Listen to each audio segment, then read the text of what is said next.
Wish you could become a morning person? You know the type, up before the sun, early morning runs, first one to the office with donuts and a smile. How do they do it? Easy. With the new Galaxy Watch 8, sleep tracking and personalized insights from Samsung Health help you improve so you can wake up to a whole new you. One who, dare I say it, skips the snooze?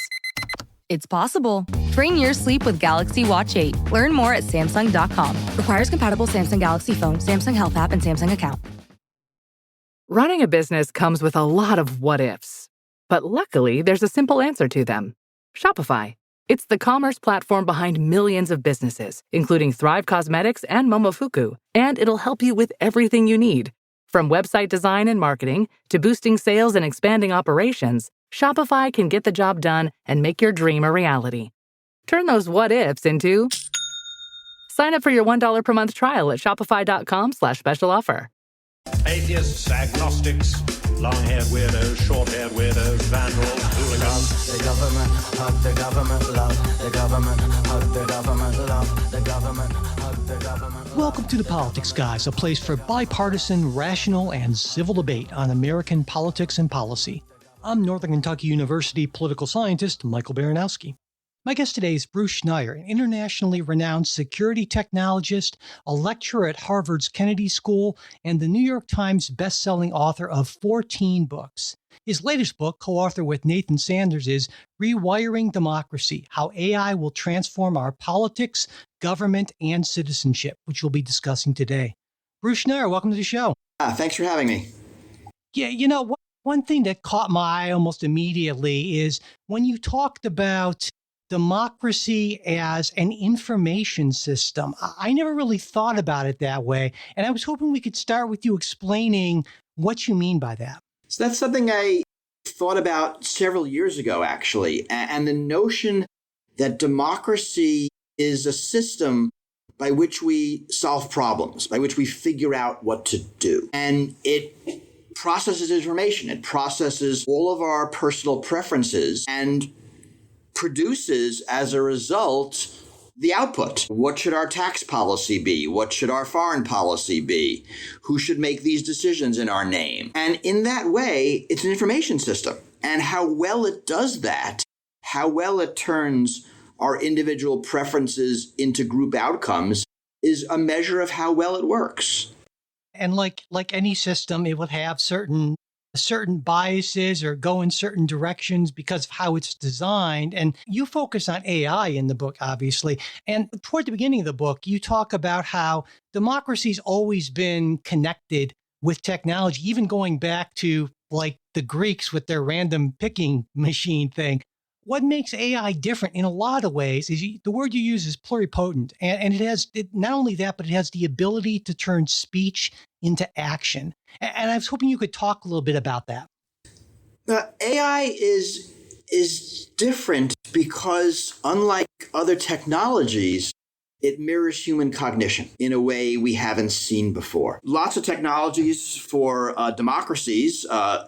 Television changed democracy. Railroads changed democracy. Democracy has always used technologies in ways to serve its purposes. Computers change technologies, of course. The internet, social media, we can talk about all of these. I don't know if AI is going to be different in a way that matters, but it's certainly different than a lot of the other technologies we've seen because it mirrors human thought. And that is something worth exploring. We talk about a lot of the downsides of that, misinformation and fake news and deep fake videos and images. But there's also a lot of good there, doing things that humans do that maybe we don't have enough humans for. So I get back to democracy as an information system. If you think about it, an election is a really poor information system. You, me, everybody, we are complex human beings with complex wants and desires and preferences. But there's no real way for democracy to capture the richness of that. So what do? They give us an election. You can vote for one of two or one of three people. So all of our complexity gets compressed down into that very narrow choice. And then whoever we choose goes into a legislative state house or some building And then the richness of possibilities opens up again. It's kind of a weird system, but there was no other possible way to do that in the mid-1700s. So that's what we came up with. We can imagine other systems. They might be weird. They might not sound like 20th century democracy, but they are going to be information systems, ways of turning our individual preferences into some group policy decision. Before we get too deeply into how AI can assist with this, or maybe make it harder in some ways, I don't know. But I noticed one term that I did not see in the entire book is LLM. And I want to ask you about that because I wonder, do you think it's useful? Do you think it's meaningful to make distinctions between AIs and LLMs? And if so, what do you see that distinction of, and why do you think it matters? So it really does matter. And we don't use LLM because it's jargony. We do talk about generative systems. And I'll say this in lectures all the time, that chatbots are just a small piece of LLMs. And LLMs, generative AI systems, are just a small piece of AI. Now, we wrote our book for a general audience, not for techies. So we didn't want to mire ourselves down in techie jargon. So we stayed high level and used the term AI generally in most places where we needed to be more specific about a certain kind of AI. We talked about generative systems that produce either text or images, and classifying AI that makes decisions. Is this X-ray showing a cancerous tumor? Right? That is an AI system, but is not generative. What's the best way to get across town? That's an AI system that's in your phone doing navigation. It's not a generative system. So we didn't use the term because I didn't want to scare general readers. And I think most general readers, most regular folks would probably date what I guess I'll call the AI era from that initial public release of GPT late in 2022. And at least when I think about AI, when I think of government and technology, I tend to associate with that with very slow adoption of new cutting edge technologies. And in that just not even 3 years since we've kind of had that sort of public facing AI, has government adoption been slow as it usually is, or at least that's my perception of, or has it really been picked up a lot in government? So we see an enormous number of AI pilots in governments around the world. A lot of them are not generative. They're not AI creating text. They're things like AI processing documents, AI sort of figuring out which tax returns to audit, AI doing what are normally human tasks, but doing them faster and at scale. There are hundreds of pilots in the Biden administration. This is even before Trump. And, things got kind of crazy with Musk. I happened to be at the University of Toronto this year. Canada has thousands of pilots. Singapore, France, Chile, Australia, all over the world. How much it's being used at scale, I don't know. These are still mostly pilots, but they are valuable and they're demonstrating all the different ways AI can affect government and democracy in particular. We spend a lot of time in our book talking about some of these sort of really interesting ways that are happening. France built a dedicated AI solely to help legislators create legislation. There's a use case. I mentioned Chile. They have some law, and I don't know the details, but it has to do with any new bill. They have to figure out how it affects existing laws. And they now use AI to help do that, because that has been a hard thing to do. That's just two examples of different AI systems that are used in government. At this point, how big of a concern is at least when it comes to the generative AI, to the hallucination problem, and how big of an impediment do you see that is to sort of wider employment of these systems in government? So remember, hallucinations is a symptom of generative systems. It is not a symptom of the AI classifier that is deciding whether your X-ray is cancerous or not. More generally, the question's about AI makes mistakes. How do we deal with that? And there are several ways to think about it. The first is humans make mistakes. And we have thousands of years of systems that are designed to deal with human mistakes. Right? From double entry bookkeeping to the checklist of surgical implements to make sure nothing's left in a body after a surgery, audits, all of these systems deal with human mistakes, copy editing. To the extent that AI makes human-like mistakes, we are covered. We know how to deal with that. Where things get messed up is when AI makes inhuman mistakes. Right? We're good with an AI accountant getting a transaction wrong in some bookkeeping system. We're not okay when it forgets what money is, because the humans don't do that. Humans tend to make mistakes at the edges of our knowledge. Mistakes tend to be accompanied nearby with ignorance, things we don't know. And AIs don't make mistakes that way. So yes, accuracy matters a lot. And it matters very dependent on the application. So I'm going to give one example. There's research being done on AIs being used to look at compliance documents and to decide which environmental plants should be audited by a human being. Right? So the old way to do it is the agency gets all these compliance documents and maybe looks them over, maybe not even doesn't even do that, they don't have enough people, and audits, I'm going to make this up, 5% at random. Instead, in this new system, an AI looks at them and says, I think you should audit this 5%. And then the human audits it. So if the AI makes some mistakes, that's fine. It's better than random. If the AI gets it right, even 3/4 of the time, that's still better. So there's an example of a system where the mistakes are okay. Now, if the AI is deciding who gets government assistance, a mistake might mean someone who's deserving is denied. And that's bad. So maybe when we build that system, we only allow the AI to say yes. Right? I'm going to make this up. We get 1,000 requests every day, and 95% of them are valid, easy yeses. The AI can just do that. The AI can't say no. It can only say yes. And what we've done is we've built a system where the mistakes are probably okay, and we've made the humans more effective. So when you think about mistakes, think a lot about the application, what the AI does, where it's used, who cares. A lot of talk about AIs making mistakes in legal documents. That's bad, but this is why we have proofreaders. The mistake really wasn't the AI. The mistake was the human trusting the AI. What about the transparency issue? I mean, I think a lot of folks feel like they don't understand how these systems work.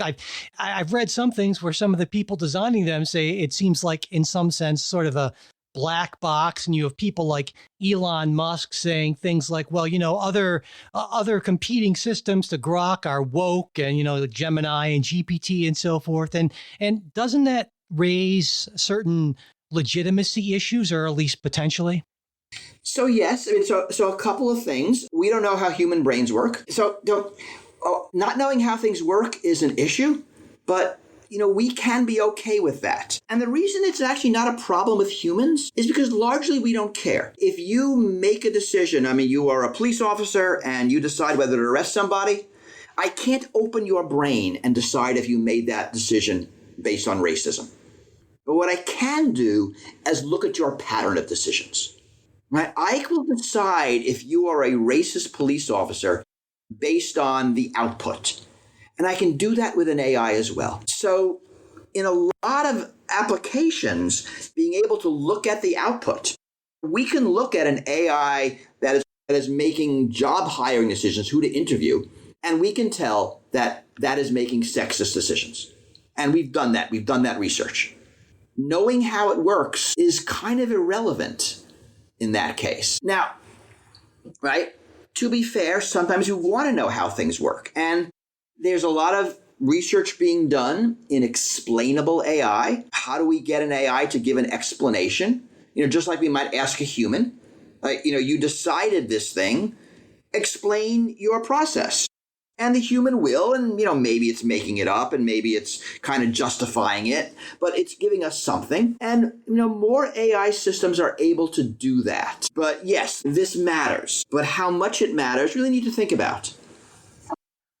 I guess when I think about AI in politics, the first thing that comes to mind for me are these sort of a bunch of bots creating this sort of avalanche of really convincing misinformation or selective information, deep fakes you mentioned earlier, audio, video, that sort of thing. How concerned are you about this? I'll call it a misuse of AI in politics. So I am, and there's several things going on here.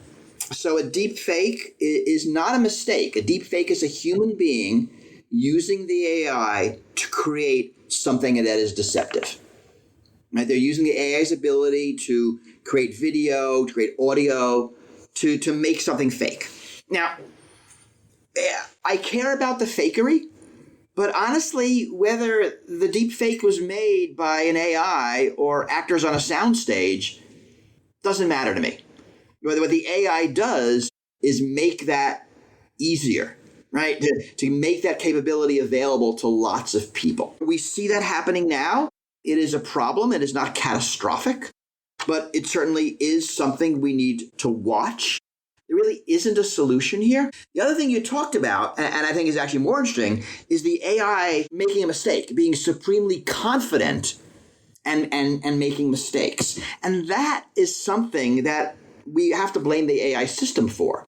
And there's interesting work there. Right now, an AI is supremely confident regardless of how accurate it is. I mean, it doesn't have a good measure of how confident it should be. And that is the AI reward system that has the AI produce an answer. And that's what the AI is programmed to do. And not to say, I don't know. I don't know is not something it's rewarded for. We need to fix that. I want an AI that, humility might not be the right word, but an AI that can assess its level of confidence. And I think those systems are coming, and that will make a big difference. When an AI is able to say, I think this is the answer, but actually I'm not sure. Now, you can prompt that. I think a lot of times AIs get things wrong. It is the prompt and the prompter. We are just learning how to prompt these things well. But when I ask an AI a question, I will ask it for, give me the answer and give me your second best answer. Give me the answer and give me the evidence for and against your answer. When you do things like that, you get a much more nuanced response out of the AI and are more likely to get information that you, the human, can use to assess what the AI is telling you. I'd like that kind of stuff built in. And we're getting better at that. We're now in a world where, I don't know if you know this, but there's a lot of middleware between what you type in those generative systems and what the AI gets, and what you produce, what the AI produces and what you see. A lot of middleware that's doing all sorts of things. And that's where the racism is removed. That's where the guardrails are put in. But now we are seeing the AI actually rewriting the human prompts to make them better. Turns out AIs are really good at writing AI prompts. And you would do worse than having two AIs open and going to one AI and asking it to create a prompt for the other AI to answer. Now, that's more annoying. It's the kind of thing we want the system to do by itself, but it works. Very early years of these systems, we're just freaking figuring it out. Recently, we asked some people about sharing their New York Times accounts.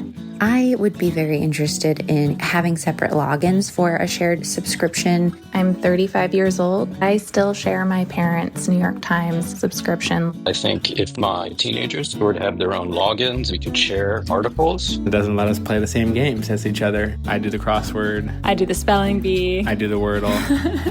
Please help. Having our own accounts would be amazing. My mom could save her own recipes. My friends could save their recipes. I want to get the weekly newsletter, but They seem to always go to my husband and then he doesn't forward them to me. We both love cooking. I'm a 30-minute and under dinner girly. My boyfriend is very elaborate. I think him having his own profile would be great. We love the New York Times and we would love to love it individually. We heard you. Introducing the New York Times Family Subscription.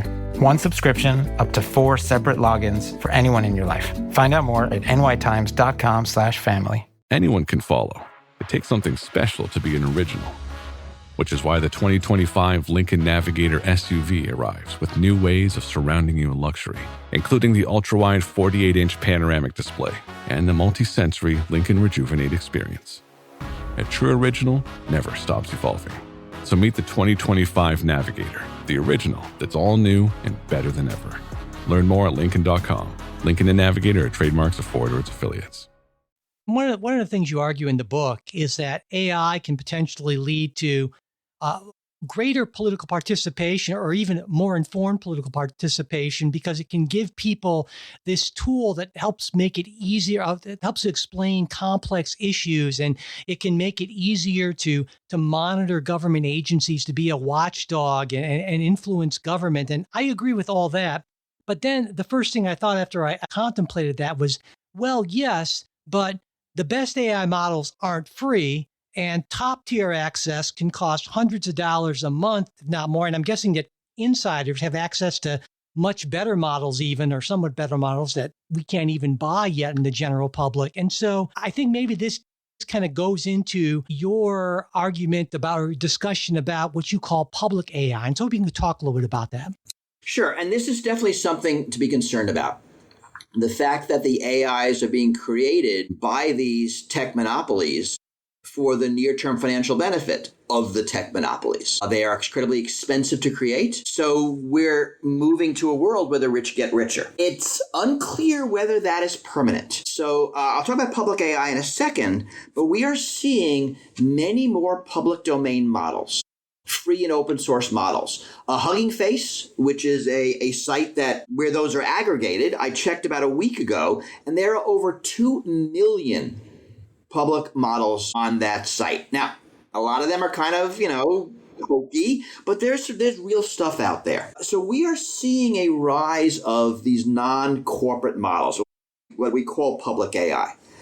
Recently, Switzerland released a public model. Singapore has a public model specially trained on Southeast Asian languages. So as this technology gets cheaper, China, with their DeepSeek model, showed that you could build a competitive model at something like 1/10 the price of OpenAI and Meta and Anthropic and these giant US companies. So it's not clear that this sort of monopoly hold on the best tech will continue.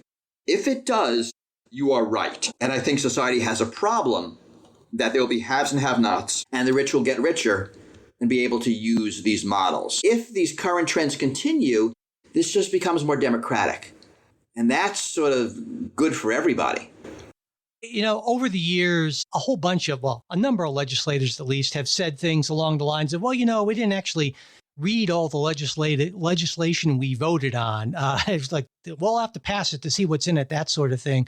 And I'm wondering, how important is AI as a tool to help people who are making laws kind of better understand what they're being asked to approve or reject? Surprisingly good at interpreting law. It makes mistakes, everything does, but so do humans. But you can feed an AI a bill and ask it, how does it interact with all the other laws on the books? And it tells you. So you can, as a legislator or as a citizen, take legislative language, which is complex and confusing and hard to understand, feed it into an AI and ask questions. And I think this is incredibly powerful. Now, if you think about it, this is nothing a human can't do. We just don't have enough skilled humans to do it. So, here's one area where an AI can make democracy more democratic, to tell people, and not just legislators, anybody, what legislation does, what the effects are. I worry a lot about people slipping loopholes into legislation. That was my previous book, talked about hacking social systems. And, here we are in the early decades, 21st century, and lobbyists are really, really good at sneaking things into legislation. And it would be great if we could build systems that will detect that before it's too late and maybe, make it better. Yeah, I wanted to ask you about lobbyists because when I was teaching American politics, whenever I told the students that lobbyists actually oftentimes write legislation, they were surprised to hear that. And of course, lobbyists play a really important informational role in this whole process. And I'm wondering if you see AI disrupting this, or maybe it just becomes sort of the lobbyist AI against Congress's AI. And honestly, given how underfunded Congress is, if that's the race, I would probably pick the lobbyist AI systems there. Peel this apart. Lobbyists play an important role in government. Why? Because legislators are understaffed. Lobbyists are essentially unpaid volunteers for a legislator, but they have an agenda, right? They have something they're trying to do. They're not just doing it for the good of the country. They have a purpose. They're being paid by somebody else to do something in particular. It's true that lobbyists write a lot of legislation because no one else has the time, especially at the state and local level. When you get to U.S. Congress, they have budgets, they have staffs. But getting down to state and local, these people might have, if they have staff, it's very minimal. So lobbyists play an even more important role. And now we can imagine AI being used to draft legislation. This actually happened a few years ago. The first law ever written by AI was passed. Happened in Brazil, a city called Puerto Alegre, and a legislator wanted to write a law about water meters, turned on ChatGPT, put in a prompt, got some language, submitted it into the legislator. It was debated, it was voted on, unchanged, and became law.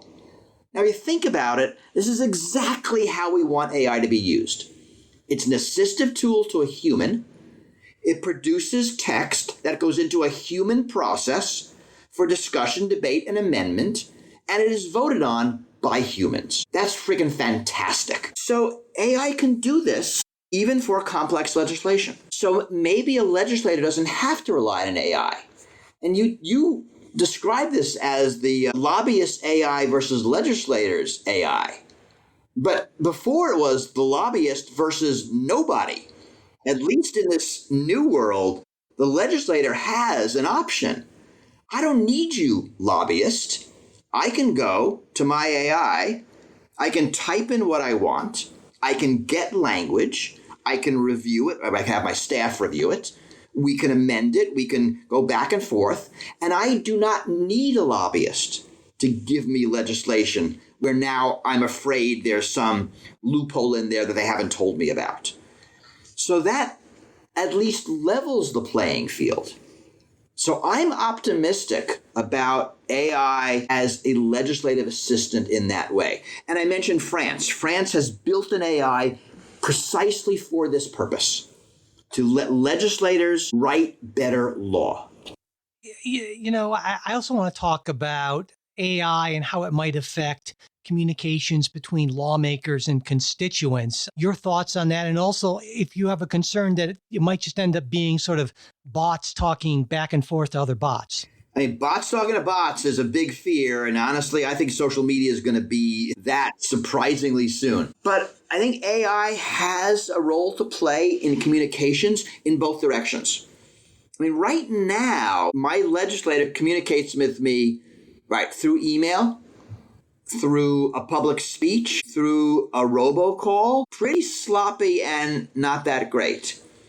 We are starting to see candidates use AI to personalize that. And these are kind of, think of them as authorized deep fakes. 2022 in Korea, Yoon Suk-yeol, the South Korean president, he had an authorized deep fake avatar that had millions of views answering voter questions. It's kind of neat. Previously, he might have had policy papers, which a voter would have to read. This is more interactive. There was a 2024, someone running for governor of Tokyo, absolute nobody, comes in 5th. And he also builds an AI avatar that is on YouTube answering questions. Charmaine Daniels, also last year, has an AI robocaller engaging voters by phone. So these are examples of ways to use the technology to better engage with voters. Instead of just these static pages, you could have dynamic conversations. I mean, there's a lot here about voter acceptance. Does it make sense? But done right, this feels better than the alternative. Now, going in the other direction, we're seeing AI systems that enable citizens to comment on legislation.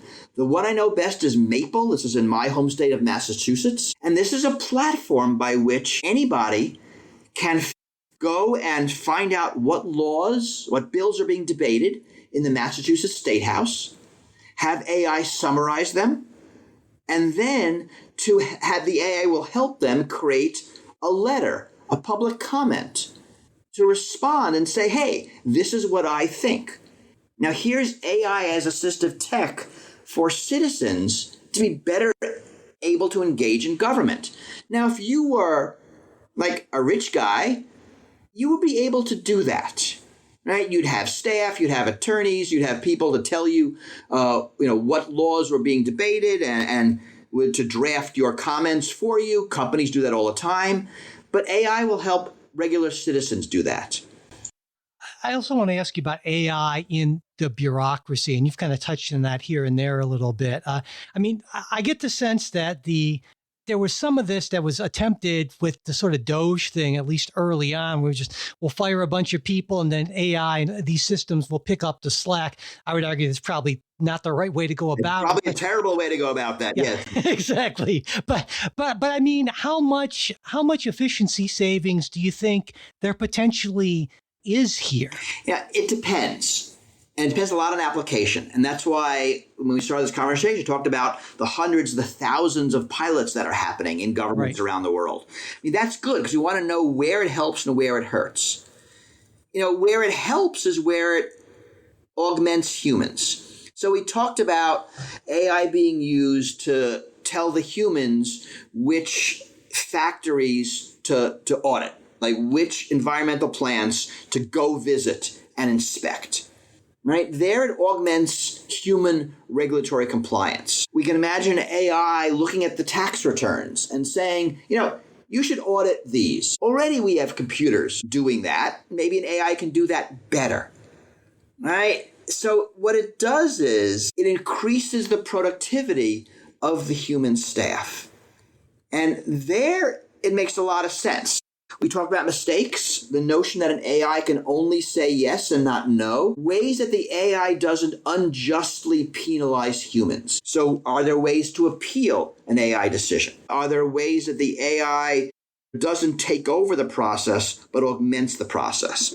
So a lot of careful thinking is required here, but I think there's a lot of opportunity for AI to deal with backlogs. Right? In the United States, there's like a 2-year backlog for Social Security disability benefits. That's horrible. And an AI decision that it takes 30 seconds, especially when most of the decisions are going to be yeah, yes, right? Easy yes, easy no. But I can't say no, so I'm going to send that to the humans. And now the human just has, I'm going to make this up, 5% of these applications to go through, and that process becomes more efficient. So careful design of how the AI fits in is really required because you don't want the AI taking over. In the book, you discuss AI as a personal political proxy. And I was hoping you could talk about what that is and how it might work. So we touched on that earlier, the notion of that narrow pipe, that I'm a complex voter. The legislative landscape is complex, but I only can vote for one of two or one of three people. So let's think about how AIs might help me vote. So right now, and I don't know if I'm proud of this, in local elections, right? I live in Cambridge, Massachusetts. What I do is like a day before the election, I go online, I look for a voter guide. And this is for city council and school board, all those local races that I don't know much about.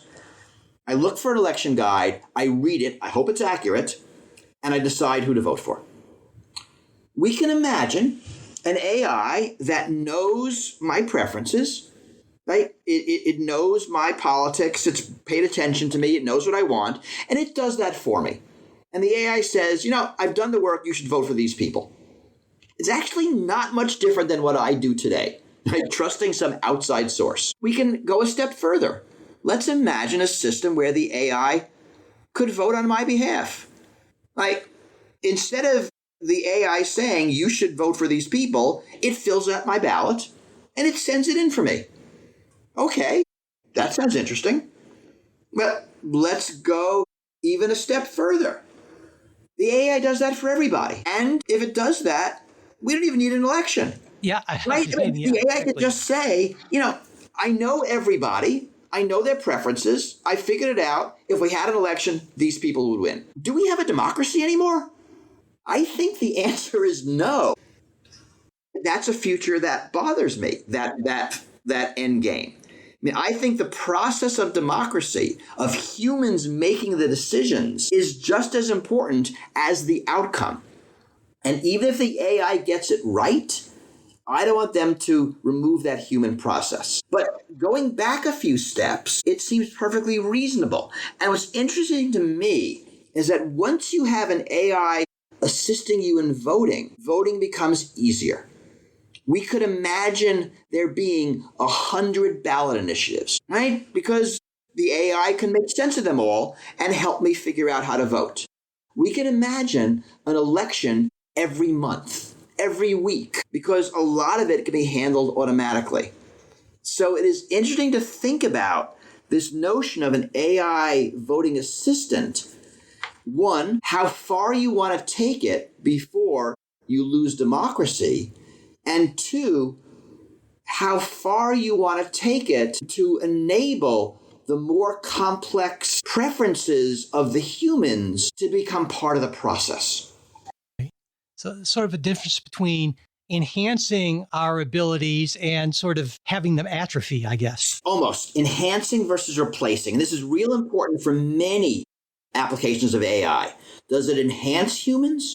Or does it replace humans? An AI that makes a legislator a better legislator is good. An attorney a better attorney, a judge a better judge. That's good. An AI that replaces a legislator, a judge, a teacher, a therapist, a doctor, maybe not so great. At Blinds.com, it's not just about window treatments. It's about you, your style, your space, your way. Whether you DIY or want the pros to handle it all, you'll have the confidence of knowing it's done right. From free expert design help to our 100% satisfaction guarantee, everything we do is made to fit your life and your windows. Because at Blinds.com, the only thing we treat better than windows is you. Visit Blinds.com now for up to 50% off primetime deals and free professional installation. Rules and restrictions apply. This episode is brought to you by Progressive Insurance. Do you ever find yourself playing the budgeting game? Well, with the Name Your Price tool from Progressive, you can find options that fit your budget and potentially lower your bills. Try it at Progressive.com. Progressive Casualty Insurance Company and Affiliates. Price and coverage match limited by state law. Not available in all states.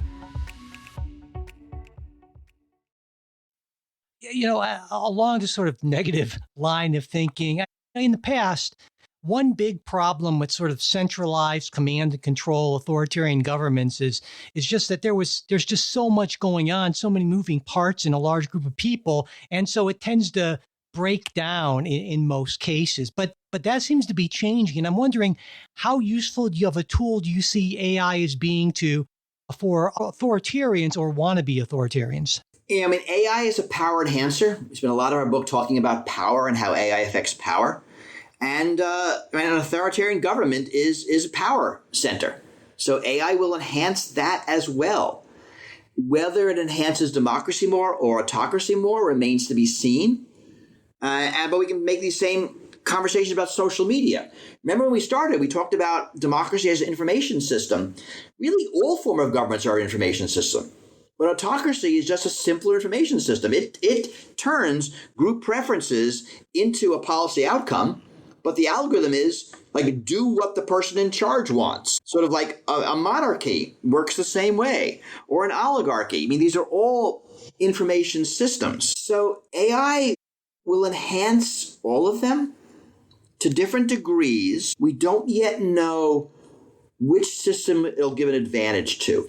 I think my bet is on democracies, because democracies have this complexity that can limit their effectiveness. Because it is such a complex information system, you have things like power and influence and money and politics and all those things that are necessary to make it work. To the extent AI can remove some of those problems, it makes democracy more democratic.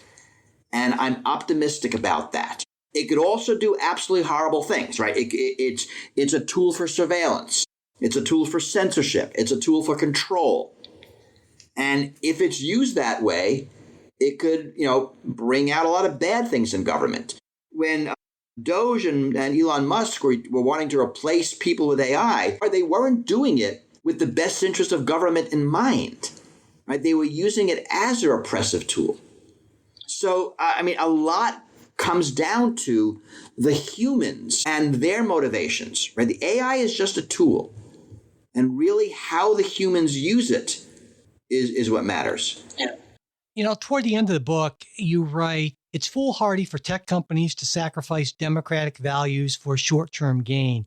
And I thought, well, wait a second, that's sort of what most companies, not just in tech, do on a regular basis. And it seems to me that if we're counting on tech companies to police themselves in the name of democratic values, we're kind of making a bad bet. And I'm wondering what you think about that. 100% true.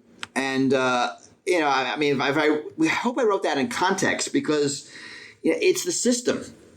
We are in the economic systems we have, the market capitalism, companies look after their own interest. And it really is government's job to ensure that these companies don't build systems for their short-term benefit at the expense of society.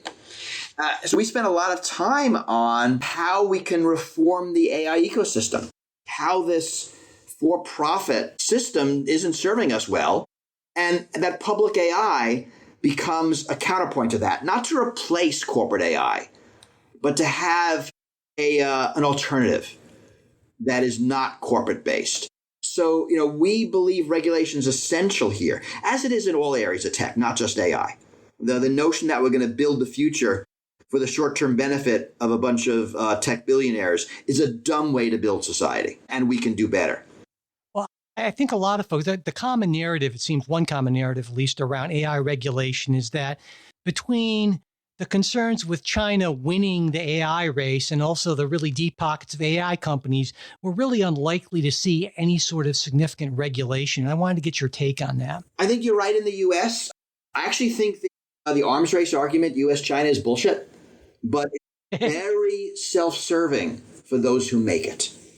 That if you push an arms race, existential, global powers, U.S. versus China, you can break any environmental law. You can do all sorts of damage. You can make sure you don't get regulated. And I think that's what's happening. So I don't buy the arms race. I don't believe it. It is not true. It's not the way technology and science works right now. If you think about it, DeepSeek, which was this Chinese model that was much cheaper and much great because they were denied access to the best U.S. chips. Right? How they did that is public. They wrote a paper. We all can read it. We all can do it. They didn't keep that secret in the Chinese part of the arms race. We're all in this together. So I agree that we're likely not to see regulation, certainly not in the Trump administration. We are seeing movement in the states, particularly California, which is 20% of the U.S. economy, and so matters a lot. And in Europe, the EU is regulating. So we are seeing some things, but regulation right now, I think, is essential to getting good AI. And in terms of regulation, are we talking about making public certain information about how these models are constructed, or slowing down, or what sort of regulation, just writ large, do you think we really need more of? I mean, it's all sorts, and it's less regulating the AI and more regulating the humans using the AI. Right? AIs are not people. They don't have motivations. They are tools being used by humans. And we need to regulate the human use of the technology, just as we would regulate the human use of many different technologies. This isn't just AI. We regulate the human use of automobiles. Why? Because if you get it wrong, people die. And, we're moving into a place where if computers get it wrong, people die. So I think regulation is essential, sort of all up and down. And the EU is trying. Is the EU AI Act? It's okay. It's not great. There are things I would change, but at least they're freaking trying. There are some people. The person who comes to mind most for me is Gary Marcus, who say that really this whole AI race, at least built on the foundation that Anthropic and Meta and all these companies are building on, that it's basically reached the end of the road. And we're seeing hugely diminishing marginal returns. And so this is a lot of hype, something of a bubble, and we're not going to get where we think we're going to get with this sort of AI built on the kind of LLM foundation that all these companies are building it on. And I know that's not something you really address directly in the book, but I can't not have you on and not ask you about that, because I'm curious as heck is your view on that. We don't know. And it's a really interesting debate. We'll find out, right? I mean, they'll either improve or they won't. But there are some, really big researchers who say that LLMs, we've seen their trick. This is what they do. We got to figure out something else. And there are researchers that think, no, we keep throwing more data at it, more compute at it, it'll continue to get better. Right now it looks like we're at some plateau, right? The new models coming out from OpenAI and others are not much better than the previous models. Now, maybe there's something that we're going to figure out that will change that. But it does seem that we've reached the point of diminishing returns on throwing data and compute at these models. Now, we'll figure out something else. It is unlikely that, this is the pinnacle of AI technology for the rest of human history. Right. We'll figure out what comes next, and lots of people are working on that. And so I agree with Gary Marcus largely that I think we've seen generative AI's capabilities using the current transformer architecture, and that further breakthroughs will require different ideas and different architecture. But we're good at coming up with ideas. That's what we humans do. And so it sounds like in the end, I always like to close interviews with asking people about if they're optimistic, but it sure sounds to me like you're actually pretty, I won't even say necessarily cautiously optimistic. You seem fairly optimistic about the future of AI for democracy. Would that be a fair characterization? I'm certainly short-term pessimistic about the United States and democracy in general. And I think democracy is backsliding around the world. And I think these tools and all tools will be used to assist that backsliding. I am largely optimistic long-term on AI making humanity better, that we will figure out how to deal with a lot of the problems that we're seeing. So short-term pessimistic, long-term optimistic. Okay. Well, on that long-term optimistic note, we'll close. It's been really a pleasure talking today, Bruce. Thanks so much for taking the time. Thanks for having me. This was fun. Thanks for listening to this Politics Guys interview. If you have a question or comment for us, we'd love to hear from you. You can reach us at mail@politicsguys.com. If you're not already a supporter of the show, we hope you'll consider becoming one. Supporters get ad-free versions of everything we release, our full-length midweek episode instead of just a preview, and access to our Politics Guys Discord group. It's a fun place with a great bunch of people. You can support us on Patreon, where you can even sign up for a free trial. And if Patreon isn't your thing, or you're a current supporter and want to give us a little extra one-shot contribution, you can support us on PayPal and Venmo too. You'll find links to all our support options at politicsguys.com/support and in the show notes. If you'd like to get our full-length midweek episodes, but you're not in a position to financially support the podcast right now, just email me. I'm at mike@politicsguys.com, and I will be happy to get that set up for you. And whether you're a supporter or not, we'd appreciate it if you could subscribe, rate, and review us on whatever podcast app you use, as well as sharing episodes on social media. And finally, a very special thanks to our wonderful executive producers.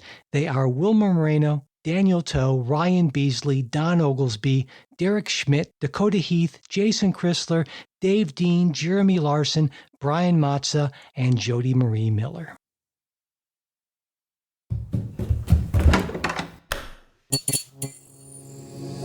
This podcast is part of the Democracy Group,